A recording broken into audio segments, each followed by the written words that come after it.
ہوں۔ اب جو مال کی محبت رکھنے والا تھا، دولت کی محبت رکھنے والے تھے، وہ سب ہٹ گئے، وہ سامنے سے ہٹ گئے اور راستہ ہموار ہوتا چلا گیا۔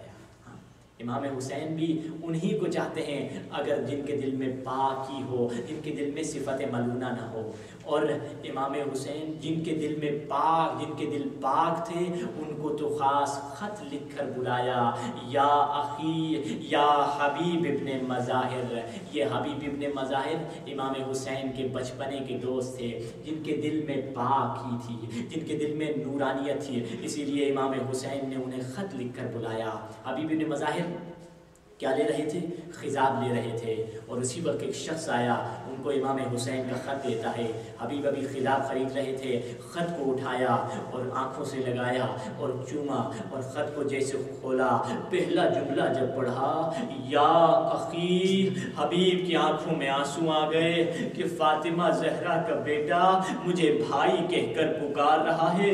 اتنا غریب ہو گیا زہرا کا بیٹا کہ ہم جیسے غلاموں کو بھائی کہہ کے پکار رہا ہے۔ پھر جب حبیب نے دوسرا جملہ پڑھا، حبیب کا دل الٹ پلٹ ہو گیا، حبیب کا کلیجہ الٹ پلٹ ہو گیا۔ امام حسین نے لکھا تھا، حبیب بھائی، میں تجھے زحمت نہ دیتا، مگر میں کیا کروں، سید زادیاں میرے ساتھ ہیں، علی کی بیٹیاں میرے ساتھ ہیں۔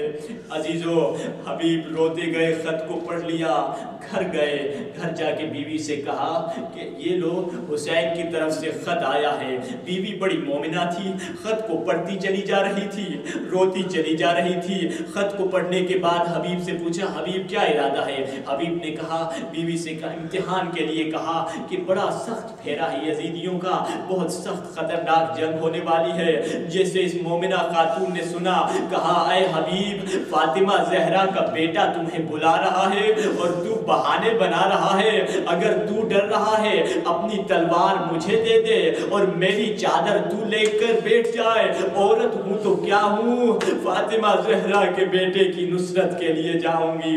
حبیب نے سجدہ شکر کیا، خدایا اگر بیوی دی تو تو نے ایسی دی۔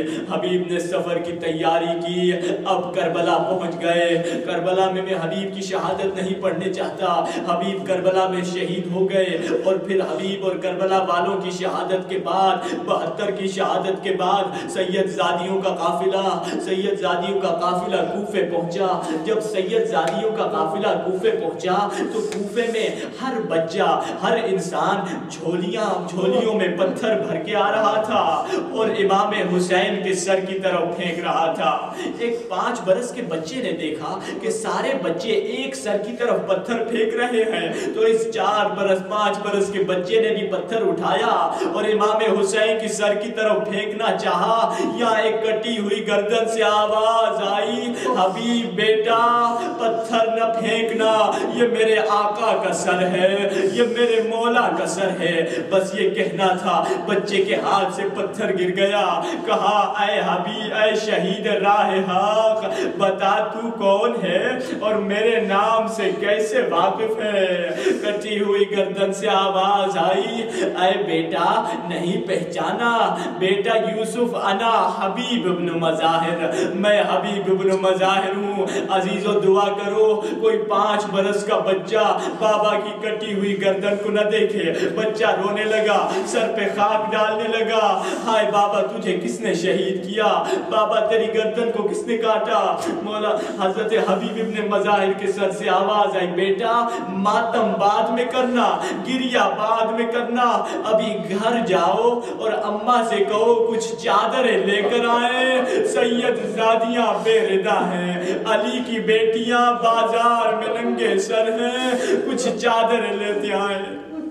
بچہ روتے ہوئے گیا، اماں سے کہا، اماں بازار میں بابا بلا رہے ہیں۔ خاتون نے کہا، میں اس رسول خدا کی صحابی کی بیوی ہوں، مجھے چادر تو اٹھا لینے دے۔ بچے نے کہا، اماں اپنی چادر نہ اٹھانا، کچھ اور چادریں بھی اٹھا لو، سید زادیاں بے ردا منتظر ہے۔ عزیزو، یہ مومنہ چادریں اٹھاتی گئی اور روتی گئی، آ کے بازار میں پہنچی جہاں سید زادیاں شہزادیوں کا قافلہ تھا، وہاں نزدیک گئی کہ حضرت زینب کی نظر حضرت حبیب ابن مظاہر کی بیوی کی جب طرف پڑھی تو کہا آئیے بھابی جان، میں حبیب کا پرسہ دینے چاہتی ہوں آپ کو، آئیے بھابی جان میں ایک جملہ کہوں گا۔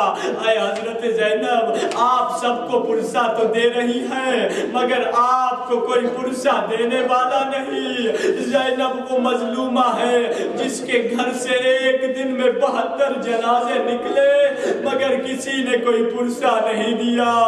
عزیزوں، بیویوں نے سب نے دعا کی اور بیویوں کو اطمینان ملا، سب کی سر پہ چادریں آ گئیں۔ بیویوں نے حبیب کی بیوی کے لیے دعا کے لیے ہاتھ بلند کیے اور بڑے اطمینان سے بیویاں کھڑی ہیں۔ جب شمن نے دیکھا کہ بیویوں کے سروں پہ چادریں آ گئیں، عزیزوں شمن نے وہ ظلم کیا کہ قیامت کا ظلم تھا۔ شمن نے کچھ فوجی دستوں کو کہہ دیا کہ لمبے لمبے نیزے اٹھا لیں اور نیزوں سے سید زادیوں کی چادروں کو اتار لیں۔ عزیزوں، اور وہ بھی کیسے اتارتے تھے چادر کہ ادھر چادر اترتی تھی ادھر خون کا فوارہ نکلتا تھا۔ واہ محمدہ کی صدا، واہ علیہ کی صدا بلند ہوئی۔ عباس تو کہاں ہو کہ دیکھو تیری بہن چاند بے ردا ہو گئی، اب تو چادر بھی چھنی گئی اور سر بھی زخمی ہو گئے۔ عزیزوں، کیا حضرت زینب کو معلوم نہیں تھا کہ اگر چادر ملے گی تو سر زخمی ہو جائیں گے؟ حضرت زینب کو علم تھا کہ چادر ملے گی تو ہمارا سر بھی زخمی ہو جائے گا، مگر حضرت زینب آنے والی ماں اور بہنوں کو درس دینے چاہ رہے تھے۔ عزیزوں، تاریخ یہ لکھتی ہے کہ حضرت زینب 40 بستیوں سے گزری، پیاس تھی، بچے پیاسے تھے، کہیں پانی کا سوال نہیں کیا، بچے بھوکے تھے، کہیں کھانے کا سوال نہیں کیا۔ جدھر بی بی جاتی تھی کہتی تھی او مسلمانوں، میں نبی کی نواسی ہوں، ایک چادر کا سوال ہے، کچھ اور نہیں چاہیے۔ یہ بی بی زینب نے سکھایا کہ بی بی زینب یہ تو برداشت کر سکتی ہے کہ سر پہ نیزے لگیں، مگر یہ برداشت نہیں کر سکتی کہ بازار میں بے ردا جائے۔ اگر کوئی ماں یا بہن بازار میں ننگے سر جاتی ہے تو وہ زینب کا دل دکھاتی ہے، حضرت زینب کا دل دکھاتی ہے۔ زینب کی چاہنے والی ہمیشہ باردا رہتی ہے، ہمیشہ باچادر رہتی ہے۔ لعنت اللہ علی القوم الظالمین وسینقلب الذین ینقلبون۔ خدایا ہماری اس قلیل سی عبادت کو قبول فرما، خدایا ہمیں توبہ اور مغفرت کی توفیق عطا فرما۔ خدایا تب تک ہمیں موت نہ دے جب تک ہم تمام گناہوں سے مغفرت نہ کر لیں۔ خدایا ہمارے ہاتھوں کو گناہوں سے دور رہنے کی توفیق عطا فرما۔ خدا ہماری زبان کو تمام زبان کے گناہوں سے دور رہنے کی توفیق عطا فرما۔ خدا ہمارے کانوں کو غنا اور موسیقی تمام کانوں کے گناہ سے دور رہنے کی توفیق عطا فرما۔ خدا ہمارے ہاتھ کو ظلم ستم و چوری تمام ہاتھوں کے گناہ سے دور رہنے کی توفیق عطا فرما۔ خدا ہمارے پاؤں کو حرام کی طرف بڑھنے سے روکنے کی توفیق عطا فرما۔ خدا ہمارے جوانوں کو توبہ اور مغفرت کی توفیق عطا فرما۔ خدا ہماری خواتین کو حیا اور عزت کی توفیق عطا فرما۔ خدا ہمارے بزرگوں کو صبر اور استقامت کی توفیق عطا فرما۔ خدا ہمارے علماء کو زہد اور نصیحت کی توفیق عطا فرما۔